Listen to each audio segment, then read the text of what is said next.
Assemblée des élus de Paris. Nous confessons l'évangile de Jésus-Christ.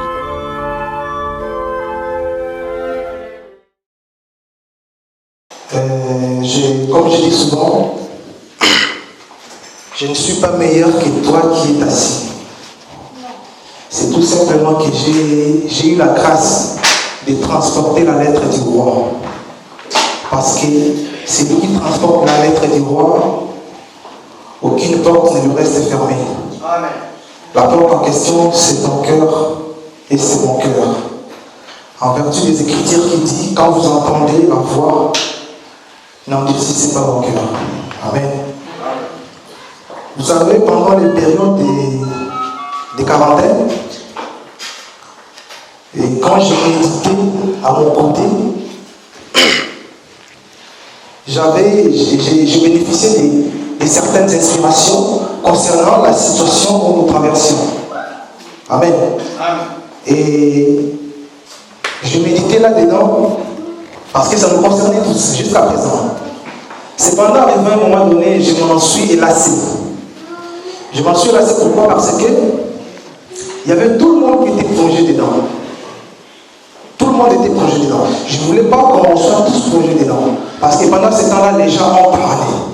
Ça parlait de tous les coins. Par des messages, des réseaux sociaux. C'était vraiment inondé. Je ne suis pas là pour porter un jugement sur les messages de tout celui qui a parlé. Amen. Mais les gens parlaient de différentes manières. Étant donné que c'était quand même une inspiration que j'ai bénéficié de la part de Dieu, comme je dis, un messager, c'est celui qui transporte aucun message. Je suis un simple messager. Raison pour laquelle j'aimerais en toucher 2-3 mots aujourd'hui pour en faire une introduction avant qu'on puisse passer dans notre message du jour. Amen. On va lire Matthieu 14, 24 jusqu'à 27. On va parler de là. Vous faites là-dessus, nous aider. Matthieu 14, 24. Oui. Lisons la parole. La barque, déjà au milieu de la mer, était battue par les flots, car le vent était contraire. À la 4e veille de la nuit, Jésus alla vers eux, marchant sur la mer. Quand les disciples le virent marcher sur la mer, ils furent troublés et dirent, c'est un fantôme. Et, dans leur frayeur, ils poussèrent des cris. Jésus leur dit, aussitôt, rassurez-vous, c'est moi, n'ayez pas peur. Pierre lui répondit, Seigneur, si c'est toi, ordonne que j'aille vers les eaux, vers toi sur les eaux. Et il dit, viens. Pierre sortit de la barque et marcha sur les eaux pour aller vers Jésus. Mais voyant que le vent était fort, il eut peur et comme il commençait à enfoncer, il s'écria, Seigneur, sauve-moi. Aussitôt, Jésus étendit la main, le saisit et lui dit, homme de peu de foi, pourquoi as-tu douté? Amen. Ça s'arrête là. Amen. Vous savez, on connaît tous ces textes. Les disciples étaient en train de naviguer. Déjà, en naviguant, ils étaient frappés par les flots. Dans une condition pareille, tout le monde a une peur à côté. Amen. Même si tu es un maître nageur, même si tu es un marin depuis des années, mais quand on est menacé dans la navire, on a tous peur de chavirer. Amen. Cependant, Jésus lui-même aussi vient les effrayer. En marchant sur la mer, il se rapproche vers eux. La Bible dit, les disciples, ils étaient tous effrayés et ils poussèrent des cris. Pour ne pas aller loin, la pensée est, vous savez, quand tout le monde est effrayé, quand tout le monde, quand la psychose saisit tout le monde, ce que j'ai aimé parmi les disciples, il y a parmi tous qui étaient là, qui est Pierre. Or, Pierre, il est l'image de l'église. Il est celui que Christ a dit, sur toi, je bâtirai mon église, et les séjours des morts ne pourront pas sur lui. Amen. Donc, Pierre a pris courage, il a fait un recours devant Jésus pour marcher. C'était un courage, en fait, c'était un courage pour mettre fin à la situation de la peur qu'ils avaient. Amen. Et Pierre a marché sur l'eau. À retenir, lui qui est l'image de l'église, il a marché sur les eaux. Cela veut dire, l'église, quand tout le monde est effrayé, quand la peur saisit le monde, l'église de Dieu fera un recours devant Dieu et continue à marcher. Amen.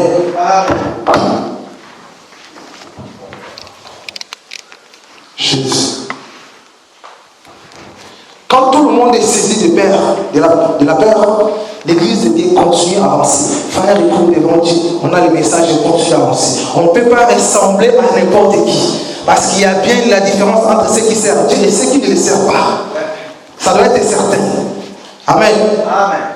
À retenir, l'eau en question représente les nations. Amen. Si l'eau représente les nations, savoir que de l'autre côté aussi, l'eau représente la force de l'ennemi. Jude 1, verset 13, la Bible dit que dans la mer, il y a des astres errants. Des astres errants, c'est bel et bien des démons. On est bien d'accord? Et Ésaïe 59, verset 19, la Bible dit: on glorifiera le nom de l'Éternel depuis le soleil, depuis l'Occident, jusqu'au soleil couchant. Et quand l'ennemi viendra comme un fleuve, l'Esprit de l'Éternel le mettra en fuite. Amen. Amen. Donc de l'autre côté, l'ennemi se représente aussi comme un fleuve. Pourquoi? Parce que en lingala, on dit, je ne sais pas si tout le monde comprend, on dit en lingala, et ben les aranations vont. Amen. Donc l'ennemi vient avec cette frayeur. C'est la mer. Si tu n'as jamais navigué, si tu n'as jamais été dans une barque, tu ne sauras pas comment ce que ça représente. Mais là, la Bible dit, quand l'ennemi vient avec une telle frayeur, l'Esprit de l'Éternel le mettra en fuite. Amen. Donc l'église, quand tout l'ennemi vient, quand les épidémies viennent, avec toute cette frayeur, je tiens à dire à quelqu'un, tel qu'on est là dans la santé, quand nous élevons le nom de Jésus, la maladie ne règne pas ici. Amen. L'esprit est bien disposé, mais la chair est faible.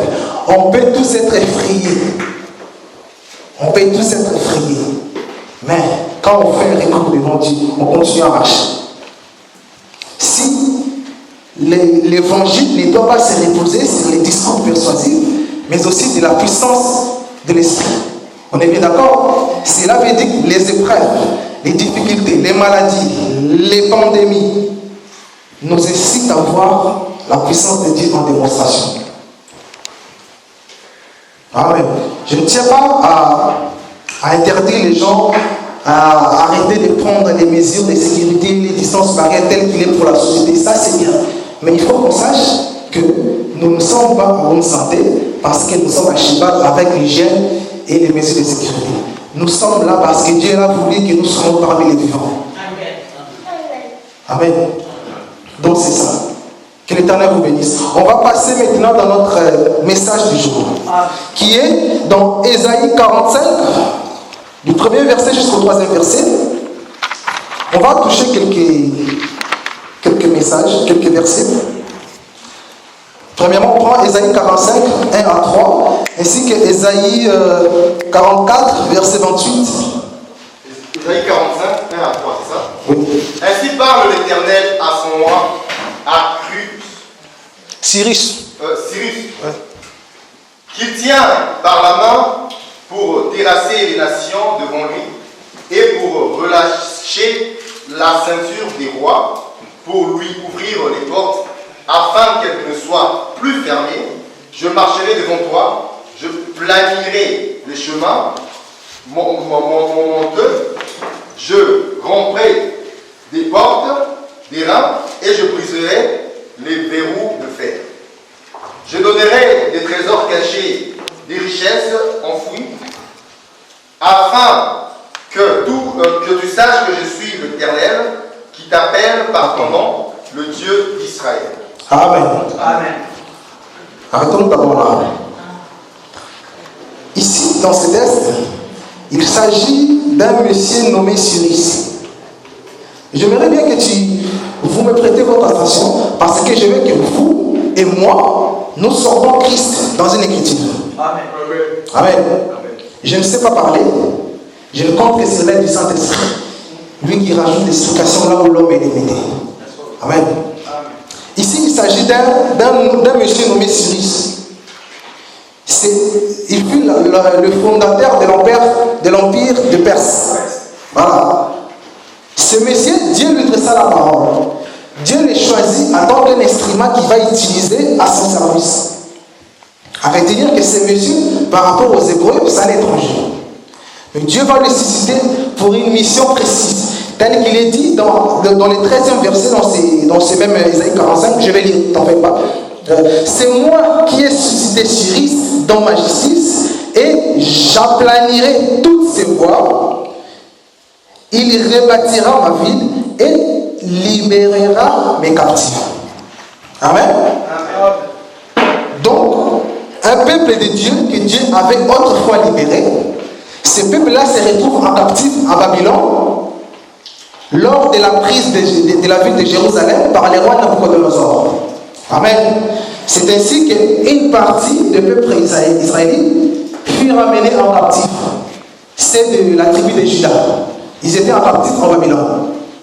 Jusque-là, avant de continuer, la pensée de l'Éternel est que Dieu peut susciter un païen ou même un étranger à son service pour le bien de son peuple ou de son œuvre. Amen. Je m'en vais dire ceci. Dieu, dans sa divinité, nous les humains, dans notre humanité, sans Jésus-Christ au milieu, il y a vraiment une grande séparation. Il y a une très grande écart. Jusqu'à ce que Dieu lui-même vient vers l'homme pour atteindre l'homme. C'est ce qu'explique le livre de Jean 6, 44. Amen. Maintenant, quand Dieu vient vers l'homme, la première des choses, il enseigne son nom à l'homme et sa suprématie. C'est ainsi l'homme sait qui adorer et comment craindre les noms de l'Éternel. Amen. De peur que tu attribues la gloire de Dieu par une divinité quelconque. Parce que le diable aussi s'est déguisé en ange de lumière. Jésus-Christ a fait des miracles, des prodiges, mais les gens l'ont confondu de Belzéboul. Ils ont dit que c'est Belzéboul, c'est par Belzéboul qui fait ça. Belzéboul, le prince des démons. Mais heureusement, les gens qui étaient autour de Jésus, ils savaient que non, c'est Dieu lui-même qui est en train de marcher sur terre. Amen. Quand Dieu marche sur terre, c'est des traces comme ça qui suivent. Des miracles, des prodiges. Les gens disent, c'est ça. C'est pas comme n'importe qui. Amen. Comprenez quelque chose. Dans le premier verset, la Bible dit, ainsi l'Éternel parle à son roi Cyrus. Le prophète Ésaïe a attribué le nom de roi à un Messie. Amen. Lui qui a une mission précise de libérer le peuple de Dieu. Maintenant, cela veut dire, hein, on va trouver ça dans Ésaïe 44, verset 28. Je l'ai ici. Ça, c'est Dieu qui dit. Je dis de Cyrus, il est mon berger, il accomplira toute ma volonté. Il dira de Jérusalem qu'elle soit rebâtie et du temple qu'il soit fondé. Amen. Ça c'est Dieu. Il choisit Cyrus comme étant un nom qu'il va utiliser. Les prophètes Ésaïe a attribué les noms de rois. Savoir que les noms de rois, c'est pas Dieu qui l'a appelé. Mais Ésaïe a attribué les noms de rois parce qu'il a compris que celui-ci va accomplir une tâche qui est ressemblable à celui du véritable roi. Jusque-là, vous me comprenez? Le véritable roi, c'est lui-même Jésus-Christ de Nazareth. Maintenant, Ésaïe l'appelle loin. Donc cela veut dire que celui-ci fait la typologie de Jésus. Amen. Jésus qui est le véritable loin, lui qui vient pour libérer l'homme, afin que l'homme soit réellement libre. Les précisions de la Bible, ce n'est pas des phrases simples. Quand la Bible précise quelque chose réellement libre, cela veut dire que dans l'ancienne alliance, autrefois, il y a eu des libérations, mais sans la justification. Mais le Fils de l'homme, quand il libère, l'homme est enfin réellement libre. Parce qu'il y a la libération et aussi la justification. Amen. Dans le deuxième verset, la Bible dit, je te donnerai des trésors cachés. Amen. Amen. Je te donnerai des trésors cachés, des richesses enfouies. Retenez que dans les langages de la Bible, Dieu lit le cœur de l'homme et son trésor. On est d'accord? Dieu lit le cœur de l'homme et les richesses de l'homme. Il y a en fait une liaison. En accord avec Matthieu 6, verset 21. Car là où est ton trésor, là aussi sera ton cœur. Donc là où il y a les trésors de l'homme, il y a aussi le cœur de l'homme. Maintenant, celui-ci étant la typologie, Dieu lui promet de lui donner les trésors. Donc Cyrus, il va là où il y a les trésors de l'homme, là aussi il y a son cœur, mais lui il prend les trésors. Vous comprenez? C'est la démarche d'un roi. Lui il prend les trésors parce que c'est un roi. Et jusque-là, l'homme n'est pas sauvé. Mais le véritable Messie, vous allez comprendre que quand il vient, il prend le cœur de l'homme, il le présente à Dieu.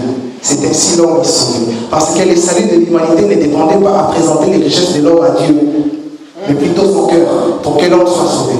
Amen. Le véritable Messie, quand il vient, il prend l'homme et le présente à Dieu. Comme il dit dans la Bible, ils étaient à droite, tu les as donnés. Il présente l'homme à Dieu. Parce que c'est là où il était. L'homme, il faut de toute façon n'est pas certain. Amen. Remarquez, dans la Bible, Jésus-Christ a rencontré un riche. Ce riche-là, avec ses biens, il est venu se renseigner à propos du royaume des cieux. Jésus l'a dit de prendre ses biens, de s'en débarrasser, de donner ça aux pauvres. Pourquoi? Parce que ces richesses ne comptaient pas pour son salut. Ça ne sert à rien. Amen. C'est son cœur. Il devrait se mettre de nouveau pour retourner vers Dieu. Maintenant, vous allez comprendre qu'entre Cyrus et le Messie, ils ont un objectif commun. Comme nous disons, l'objectif c'est de ramener l'homme dans les jardins, comme auparavant, avant son égarement, avant qu'il s'éloigne de Dieu. L'objectif de moi qui descend sur terre, c'est de ramener l'homme, de le faire retourner au jardin. Cyrus étant un étranger, Jésus aussi était étranger. Vous allez me demander comment est-ce que Jésus était étranger. Parce qu'il les connaissait, fils de Marie, petite sœur d'abord, moi, Sarah, super grande sœur. Il connaissait quand même Marie. Amen. Comprenez que Jésus n'était pas vraiment étranger physiquement, mais son enseignement était étranger par rapport à ça de Moïse. Amen. Et c'est ça qui a causé des dégâts. Amen. Maintenant, la mission du Cyrus était de libérer les Judéens afin qu'ils retournent en Israël. Non seulement retourner pour célébrer, non, on est libre. Non, il y avait aussi un travail à faire. Il devrait bâtir un temple. Amen. Lui-même aussi, Jésus, lui qui vient libérer l'homme, il nous a libérés du péché, il nous a rendus libres. Maintenant, Jésus libère l'homme pour afin que l'homme puisse bâtir un temple dans les seigneurs. Amen. Ephésiens 2, 21, la Bible dit, en lui, tout édifice bien coordonné, il y a une précision, tout édifice bien coordonné s'élève pour être un temple dans les seigneurs. Vous comprenez? L'édifice en question qui est bien coordonné, c'est celle qui s'élève pour être un temple dans les seigneurs. Cela veut dire, quand nous recevons le Seigneur Jésus-Christ dans nos vies, étant le Seigneur et Sauveur, nous sommes libérés de toute condamnation qui nous condamnait avant la croix. Cependant, c'est à chacun de nous de bâtir son corps comme étant un temple spirituel par les moyens des pratiques, des enseignements de la Sainte Doctrine. C'est alors que l'homme est bâti. L'édifice en question représente toi et moi, représente le cœur de l'homme, le cœur de l'homme qui est un temple du Seigneur, ici dit le livre des Corinthiens. Donc ce temple en question, tu dois les bâtir. Il y a la précision est que tout édifice bien coordonné. Pourquoi cette précision? La précision veut dire tout celui qui est libéré est justifié. Amen. C'est celui-là qui devient un temple dans les seigneurs. Vous allez remarquer, là où dans nos maisons, là où nous habitons, nous rencontrons aussi des chrétiens, des gens qui prient aussi, qui vont à l'église. Remarquez, parmi eux, il y a des temples inachevés. Un temple inachevé, pour comprendre ça, vous allez voir, c'est quelqu'un qui a par exemple 2, 3, 4, 5 ans dans l'ensemble, dans la vie chrétienne. Mais il y a toujours du monde. C'est un temple inachevé. Il doit finir le travail. Assis si nous allons des inférieurs. Cependant, quand tu es libéré, amen, quand tu es libéré et justifié par les véritables Messies, tu deviens un temple dans les seigneurs. Il n'y aura pas de force. Tu ne te forceras pas pour conduire dans la vie chrétienne. En lingala, on appelle ça les disciples. Ce sont des gens qui ne grandissent pas dans la vie chrétienne. Il n'y aura pas des difficultés. Si tu es vraiment libéré et justifié, il n'y aura pas de difficultés pour que tu puisses grandir. Amen. Je t'invite aujourd'hui à être un temple et à veiller comme Habakkuk qui était à son poste. Il veillait. Il veillait à ce que son temple soit bâti. Amen. Pour être un temple dans le Seigneur. Parce que le mari, quand il viendra entrer dans le temple qui est achevé. C'est là où il trouvera des bonnes œuvres, les fruits de l'esprit. Les fruits de l'esprit, c'est protégé, c'est caché dans le temple qui est bâti. Si le temple n'est pas achevé, il y aura la destruction qui va détruire les mondes, les désirs du monde, les désirs de la chair et tout, qui va détruire les fruits de l'esprit. Parce qu'il y a, ça ne se mélange pas, c'est des choses qui ne se mélangent pas. Entre les fruits de l'esprit et les désirs de la chair, ça ne marche pas. Raison pour laquelle l'homme doit se détacher de la chair. Afin pour vivre les bons fruits de l'esprit, les bonnes œuvres qui sont les fruits de l'esprit, c'est dans la vie. Et ces fruits-là sont réservés dans l'homme qui est bâti. C'est là où ça se cache. Et le mari, lorsqu'il sera de retour, il ira dans ces temples pour trouver les fruits de l'esprit. C'est alors que l'homme est sauvé. Il ramène l'homme de retour au jardin. Amen. Je vais expliquer maintenant le dernier verset de Ésaïe 45. Le verset 8. Fabio, tu peux nous aider. Ésaïe 45, verset 8. Voilà, disons. Que les cieux répandent d'en haut et que les nuées laissent couler la justice. Que la terre s'ouvre, que le salut fructifie, et qu'il en sorte à la fois la délivrance. Moi, l'Éternel, je crée ces choses. Amen. Maintenant, pour confirmer que Cyrus est la typologie de Jésus, n'est pas tout à fait le ouais.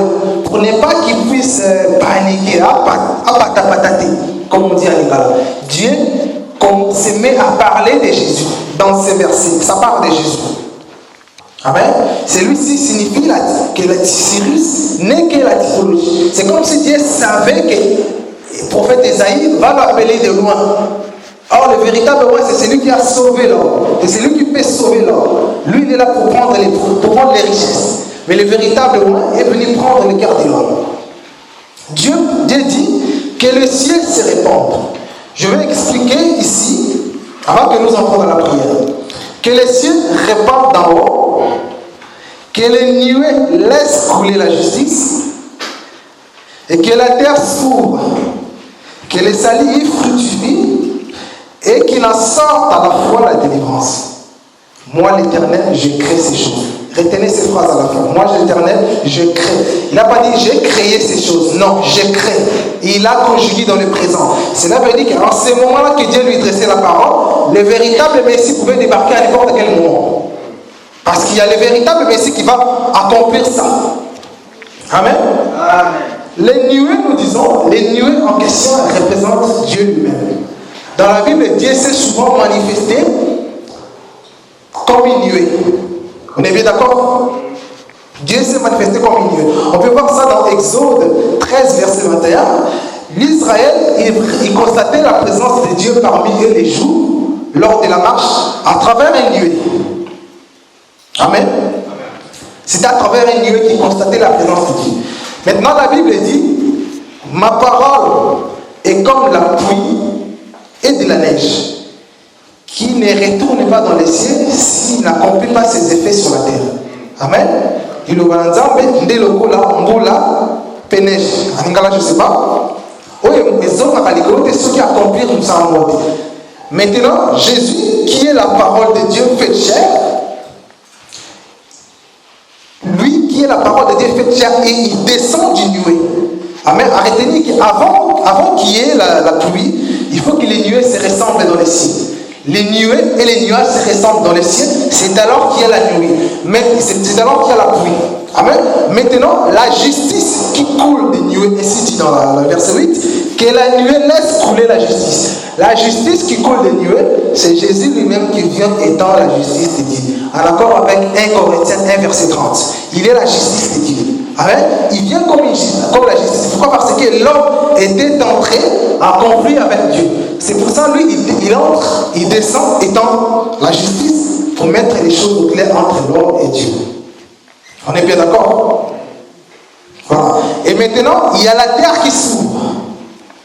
On pourrait se croire que la terre, c'est n'importe quelle terre. Non, la terre, c'est la terre là que Dieu avait pris au début pour en créer l'homme. Parce que c'est cette terre-là qui a été en conflit avec Dieu. La terre en question, c'est la terre que Dieu a pris pour fabriquer Adam. C'est maintenant cette terre-là qui s'ouvre pour recevoir la justice. Amen. Pour recevoir la justice. Et remarquez, la Bible dit qu'elle est salie et fructifie. Donc, la justice descend étant un produit, une graine sur la terre, et maintenant il y a un fruit qui fructifie. Or, l'homme a perdu le salut à travers un fruit.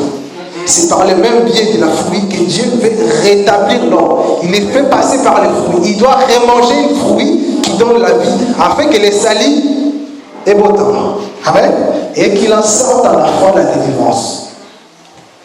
Qu'il en sorte à la fois la délivrance. La délivrance, c'est la liberté que nous avons en Christ. Raison pourquoi nous disons que non, Christ, un chrétien n'est jamais bloqué, on compte pas ça. Voilà, c'est un vrai chrétien. Quand on voit un chrétien, un saint. Non, ça ne marche pas. Il y a des périodes où moi-même, j'ai dormi et j'ai rêvé souvent en aux Afrique. Je me demandais de faire ce genre de choses. J'ai prié. Le mieux, c'est que dans d'autres temps, on va répéter. Attends, on va répéter ma sasse. Ma sasse, on va payer. Tu dois pas réclamer ma casse. On éliminer mon qui. Oui. Ah oui. Je dois traduire mon rêve en français. Quand il y a des moments passés, j'ai rêvé que je suis en Afrique, et pourtant je suis sur Paris. Parfois on me poursuivait, j'ai couru. Mais ce qui était mieux, quand il me poursuivait, il ne m'attrapait pas. Une fois, j'ai rêvé, je suis comme ça, et les gens entrent avec des armes et ils commencent à tirer sur moi. Ils ont fini tous leurs chargeurs, mais les balles qui venaient, ça touchait et ça tombait, comme du riz. Ça ne faisait aucun effet. Je me demande, je dis, mais qu'est-ce que c'est? Pourquoi on a un chrétien là? Jusqu'à ce que, quand je commence à m'interroger comme ça, Dieu commence à me parler à propos d'une chaînette que j'ai portée. Amen. Pourquoi? Parce que quand vous voyez des problèmes, des difficultés, vous rêvez des choses, essayez de retourner vers toi, de te regarder mieux. Parce que Jésus a dit, le diable vient chercher ce qui est en lui dans l'homme. S'il trouve, il s'accroche à toi. C'est comme s'il réclame. Il réclame quelque chose. Mais s'il ne trouve rien, il part. Moi, j'avais une chaînette, il y avait un nom marqué derrière. Je prends les chaînettes pour lire. Quand je lis les noms, j'ai reconnu ces noms-là. Je ne vais pas dire ça. Je n'ai pas besoin d'aller au tribunal. Voilà, je n'ai pas le temps. Je prends les noms pour regarder sur Internet. J'ai trouvé un nom d'une maison vraiment occulte. Vous comprenez? Je trouve les noms, il y a tous les stars, la majorité des stars du monde, ils ont passé par cette maison. C'était une chaînette qui priait. J'aimais beaucoup ça. Mais chaque fois que j'ai porté ça, quand je dors, il y a toujours des poursuites de la vie. Et les jours où j'ai vu ça, je me suis dit, ah, c'est pour ça. Et que j'ai jeté cette chaînette dans ma poubelle, je l'ai mis depuis ce jour-là. Niet. J'ai compris qu'il y avait quelque chose qui les appartenait, qui était chez moi. Ils venaient peut-être réclamer ça. Amen. Donc cela veut dire qu'un homme de Dieu, un croyant, qui est libéré, non seulement libéré, mais justifié par le véritable roi. Il n'y a pas de problème, il n'y a pas de réclamation. La Bible dit qu'il n'y a aucune condamnation pour ceux qui sont en Christ. Amen. Je vais attirer ton attention. Je t'invite aujourd'hui, avant qu'on puisse entrer dans l'adoration, je t'invite à veiller sur ta vie, étant qu'un temple dans les Seigneurs. Que tu sois un temple bien coordonné. Il y a une exigence là-dessus. Parce que coordonné veut dire bien dressé, bien arrangé, bien préparé, bien orienté. Mais c'est pendant l'exigence, parce que dans cet évangile, nous veillons bien sur les mots. Nous veillons sur les mots. La Bible exige que l'édifice en lui, qui doit être, en lui, tout édifice bien coordonné s'élève pour être un temple dans les Seigneur. Donc nous sommes un temple non seulement coordonné, mais bien coordonné. Cette précision veut dire libéré et aussi justifié. Amen. Nous allons incliner nos têtes pour entrer dans l'adoration. Je ne pouvais pas aller plus loin parce que je sens que dans le verset 8, il y a des choses, si je me mets à parler, il y a des choses que je vais laisser. Je préfère qu'on puisse exploiter ça plus tard. Amen.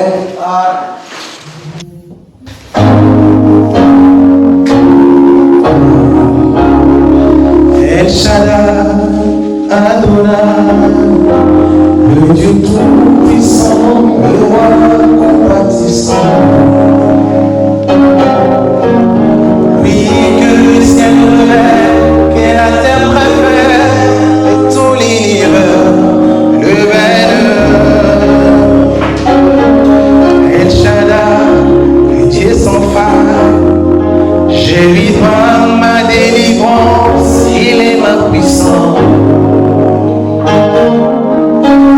Le Dieu de mes exploits, qui me fait voir ses exploits, en lui je crois. Oh oui, j'ai trouvé une place devant sa face.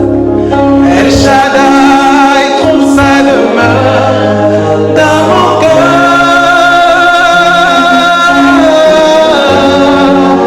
Laisse-moi t'écrire un chant d'amour. Restons ensemble pour toujours. Dans ma mère, laisse-moi t'écrire un chant d'amour. Restons ensemble pour toujours. Il a mis fin au règne de mes souffrances, ainsi qu'à mes errances, dans les mauvais jours et devant tous mes défauts. Enfin, je t'ai confié, et quand j'ai crié Shaddai, tu me réponds. Et moi, ma vie dépend. Je t'aime. Dis à ce Dieu-là que tu aimes. Attends son Saint-Nom, dis-lui que tu l'aimes. Je t'aime, je t'aime.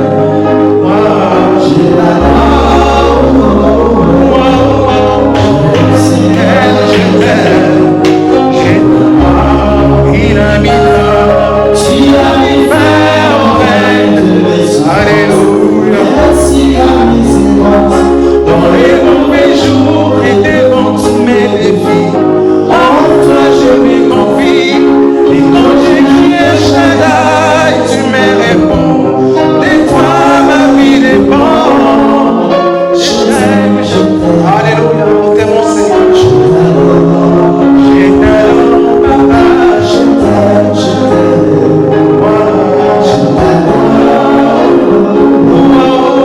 Je t'aime, Seigneur. Je t'aime.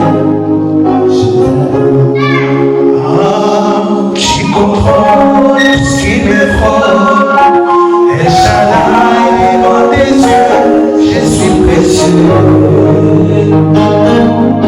Compte-moi les prix, mais mon salut, la vie, oh Jésus-Christ, mon Saint-Abri.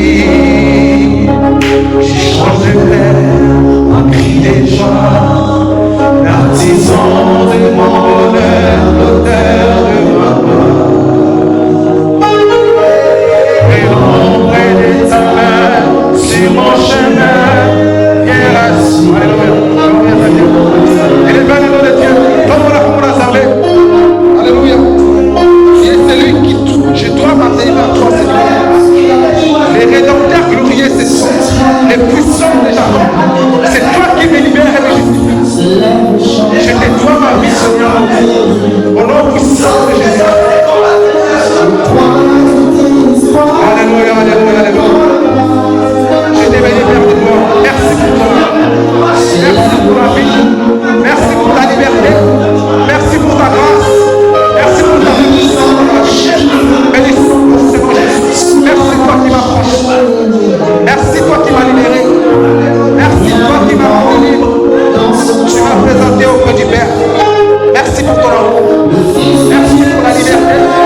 Acclamez très fort.